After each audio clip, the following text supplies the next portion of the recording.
Guest house ની આડમાં ચાલતી દેહ વ્યાપારની પ્રવૃત્તિને શોધી કાઢી કાયદેસરની કાર્યવાહી કરતી anti human trafficking unit Surat ગ્રામ્ય સુરત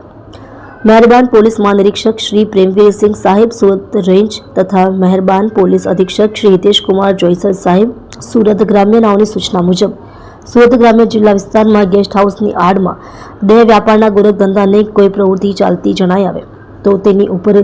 કાયદેસરની કાર્યવાહી કરવા સૂચના આપેલ હોય જે અનુસંધાને અમો CB Chauhan police inspector anti human trafficking યુનિટનાઓએ સ્ટાફના માણસોને સૂચના કરી આ દિશામાં વર્કઆઉટ કરતા આજ રોજ અમો CB Chauhan police inspector staff સાથે પેટ્રોલિંગમાં હતા. દરમિયાન અમોને મળેલ માહિતીના આધારે મોજે કામરેજ કડોદરા નેશનલ હાઈવે 48 પર આવેલ ગણેશ ગેસ્ટ હાઉસની સામે તથા ગેલેક્સી ગેસ્ટ હાઉસની પાછળ આવેલી અંબિકા બિલ્ડિંગમાં બીજા માળે આવેલ friends hotel and guest house Ubhel તાલુકો કામરેજ જિલ્લો સુરતના સંચાલક કરુણા આનંદ મોરે નામની મહિલા ઈસમ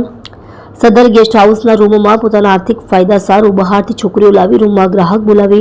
પ્રત્યેક ગ્રાહકો દીઠ ₹500 લઈ પોતાના ગેસ્ટ હાઉસમાં રૂમમાં રાખેલ છોકરીઓ સાથે શરીર સુખ માણવાની સગવડ પૂરી પાડે છે. જે હકીકતની ખાતરી કરાવતા સાચી જણાઈ આવતા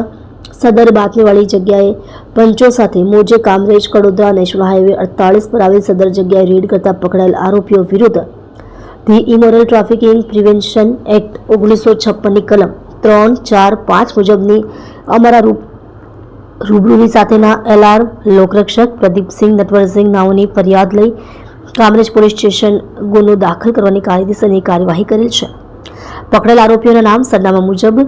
સંચાલક આરોપી અરુણા આનંદ મોરે ઉંમર વર્ષ 43 રહે friends hotel and guest house Ubhel Kamrej Surat મૂળ રહે માંડવી તાલુકો મહાડ જિલ્લો રાયગઢ મહારાષ્ટ્ર